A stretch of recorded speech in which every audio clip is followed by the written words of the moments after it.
Loyalty to God in the mechanics of prayer.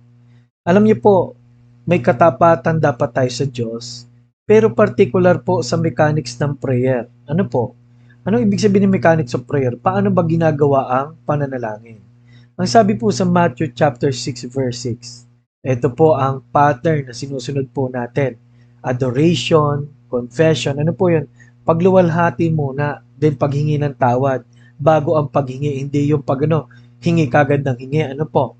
Sa verse number 6 of chapter 6, but thou when thou prayest, enter into thy closet, and when thou hast shut thy door, pray to thy Father which is in secret, and thy Father which sitteth in secret shall reward thee openly. Ano po? Shall reward thee openly. Ano pa pong sabi sa next verse? Ano po? But when you pray, use not vain repetition. Okay? Sabi po rito, but when you pray, use not vain repetitions as the heathen do, for they think that they shall be heard for their much speaking. So ang Diyos po ay simply, alam niya pala ang ano na natin, ang ating pangangailangan. No? Hindi man ibig sabihin, wag na tayo mag-pray, no? At pabayaan na natin dahil bawal naman ang repetition. Pero ayaw din naman ng Diyos na parang alam mo na parang hindi naman alam natin na parang hindi naman niya napapakinggan ang ating mga dalangin sapagkat subalit ito'y kanya naman talagang napapakinggan. Ano po? Okay? Talaga naman itong kanyang naintindihan. Ano po? But when you pray, use not vain repetitions. Okay? Ano pa po? So, tingnan na natin ang mga puntos natin. Ano po? Pero basahin ko na muna rin ang verse 8. Ito po.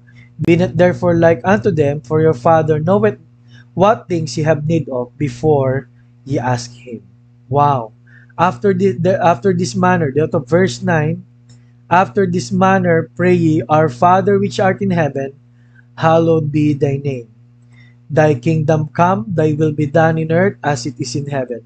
Give us this day our daily bread, and forgive us our debts as we forgive our debtors. And lead us not into temptation, but deliver us from evil. For thine is the kingdom, and the power, and the glory forever. Amen. Okay, for if you forgive men their trespasses, your heavenly Father will also forgive you. Okay, let's look at our point number 5, the mechanics of prayer, because God is loyal. Okay, una po, tapat ang Diyos, kaya dapat tayong magtapat. Bakit to? Alam na niya ang ating mga pangangailangan. Number 2, ayaw niya na paulit-ulit, simple lang ang Panginoon. Simpleng pananampalataya, simpleng panalangin. Ang hibik pala o yung pag-aasam na may marubdob na adamdamin at pag-asa sa Panginoon ay simple na pwedeng makaabot na sa Kanya. Our Father, no, tinutukoy po ang mahalaga pong relasyon natin sa Panginoon. Now, ano naman ang ating magiging katapatan sa Panginoon because He is faithful? Our adoration, ang lahat ng ating pagsamba. His will, alamin lagi ang kanyang kalooban. Our petition desired. Ano po? Petition po yan, petition desired. Okay. Ano pong sabi doon? Petition. Petition desired. Ibig sabihin po, ano mang hilingin po natin ay asahan mo, no? Darating dahil tapat po ang Panginoon, no? Faith po 'yon, His forgiveness.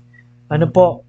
His deliverance and power. Napakalaga po na humingi tayo ng tawad sa Panginoon, magkaroon tayo ng deliverance laban sa temptation, at ang kapangyarihan niya umiral sa atin. Tapat talaga ang Diyos, kaya magtapat lang tayo sa Kanya. Ano po? Kaya ang sabi po ng verse 16 to 18, our worship in silence, in secret, and in sincerity. Sabi diyan, kaya nga kung muli, kung kayo'y mananalangin, at kung kayo ay mag-aayuno, no, maghilamos para hindi halata, no? Talagang gusto ng Diyos na sure at sincere ang ating ginagawa para sa Kanya. Amen?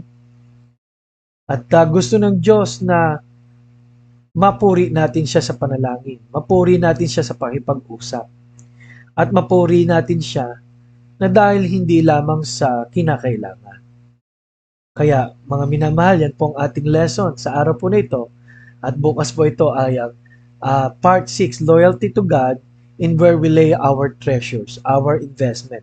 Matthew chapter 6, verse 19.